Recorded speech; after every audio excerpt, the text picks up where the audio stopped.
3월 11일 수요일입니다.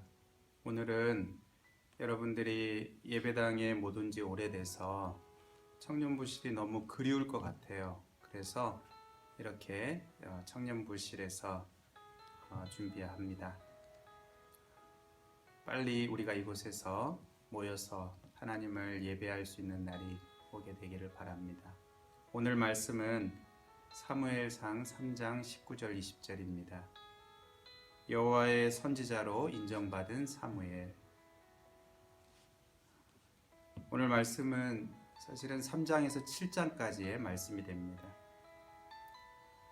사사시대의 특징을 한마디로 요약하면 사람이 각기 자기의 소견에 옳은 대로 행하였더라입니다. 이 말은 무슨 뜻인가 하면 하나님의 말씀이 기준이 아니고 자기 자신이 기준이 되고 하나님을 나의 하나님, 나의 주로, 나의 왕으로 여기지 않는다는 것입니다. 사람들이 하나님의 말씀을 무시하고 하나님의 말씀을 외면하면 하나님 편에서 어떤 일을 하시는가 하면요, 하나님의 말씀을 거두어 가십니다. 더 이상 말씀하시지 않습니다.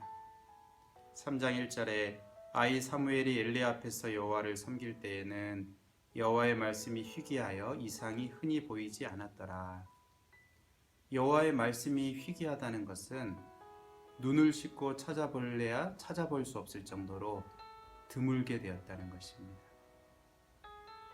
당시에도 수없이 많은 제물과 제사가 드려지고 종교적인 행위로서 그렇게 드려지고 있었지만 하나님과는 전혀 상관없는 헛된 행위였다는 것입니다.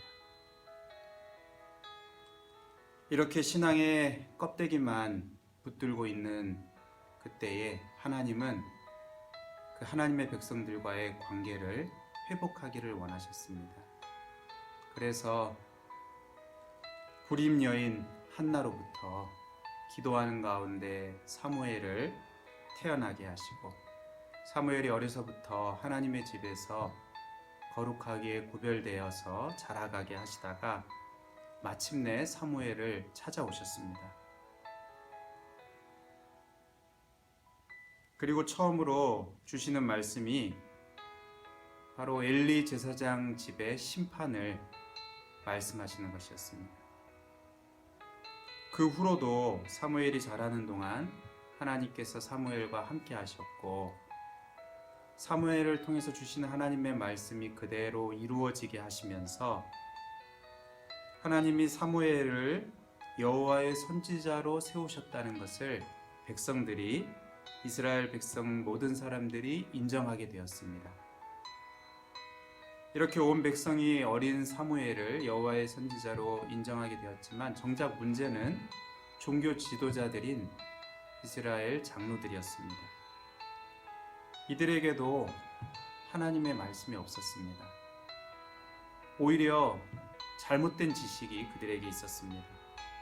이 언약궤만 있으면 전쟁에서 이길 수 있다고 하는 잘못된 지식, 잘못된 신념이 그들에게 있었습니다. 결국 블레셋과의 전투에서 이 언약궤를 가지고 나가는데 결과가 어떻게 됩니까? 하나님의 언약궤는 빼앗겼고 엘리 제사장의 두 아들은 전장에서 죽게 됩니다. 그리고 이 소식을 전해들은 엘리 제사장, 늙은 엘리 제사장은 의자에서 뒤로 넘어져서 목이 부러져 죽게 됩니다. 어린 사무엘에게 처음 주신 그 하나님의 심판의 말씀이 엘리 제사장 가문에 그대로 임한 것입니다.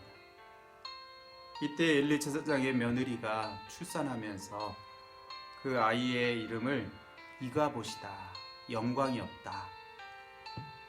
하나님의 궤를 빼앗겼으므로 영광이 이스라엘에서 떠났다라고 아기 이름을 그렇게 짓게 됩니다. 과연 여호와의 영광은 이스라엘에게서 떠난 것입니까? 이렇게 떠나고 마는 것입니까? 어떻게 하면 여호와의 영광이 다시 돌아올 수 있습니까? 강한 군대를 조직해서 블레셋에서 되찾아오면 되는 것입니까? 아니면 수많은 제사와 제물을 드리면 되는 것입니까? 그렇지 않습니다. 이어지는 5장 6장을 보면 하나님의 괴가 스스로 다시 돌아옵니다. 블레셋의 다곤 신상을 심판하고 블레셋의 여러 나라 아스돗, 가드, 또 에글론을 거쳐서 이제 기럇 여아림 아비나답의 집으로 다시 돌아오게 됩니다. 그렇게 그곳에서 20년 동안 오래 있게 됩니다. 하나님의 영광은 하나님 자신, 하나님 스스로 하나님이 위하십니다. 그러면 어떻게 하면 여호와의 영광이 회복될 수 있습니까? 우리 편에서 어떻게 해야 되는 것입니까? 바로 사무엘을 통해서 주시는 하나님의 말씀을 들어야 하는 것입니다. 7장 3절에 사무엘이 이스라엘 온 족속에게 말하여 이르되 만일 너희가 전심으로 여호와께 돌아오려거든 이방 신들과 아스타롯을 너희 중에서 제거하고 너희 마음을 여호와께로 향하여 그만을 섬기라. 그러하면 너희를 블레셋 사람의 손에서 건져내시리라. 온 이스라엘이 하나님의 말씀을 듣고 순종하여 미스바에 모여서 금식하며 자신들의 죄를 진심으로 회개합니다. 하나님의 말씀이 제대로 들려올 때에 죄악을 깨닫게 되고요. 진심으로 죄를 회개하고 돌이킬 때에 여호와의 영광이 회복됩니다.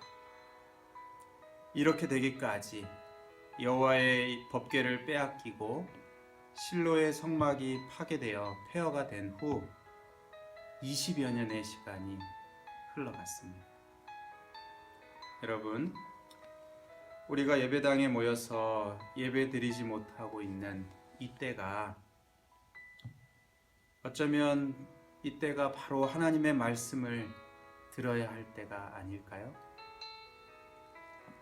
코로나 때문이든 무엇이든 어떤 이유에서인지 지금이 바로 하나님의 말씀을 제대로 듣고 진심으로 회개하고 돌이킬 때가 아닐까요?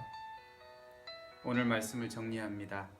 첫 번째, 사사시대는 하나님의 말씀이 희귀하여서 각기 자기 소견에 옳은 대로 행하던 때였습니다. 두 번째, 하나님의 말씀을 듣지 않는 신앙생활은 껍데기 신앙생활입니다. 마지막 세 번째, 우리가 하나님의 말씀을 듣고 죄를 깨닫고 진심으로 회개할 때 여호와의 영광은 다시 회복이 됩니다. 오늘 한마디 기도로 마치겠습니다.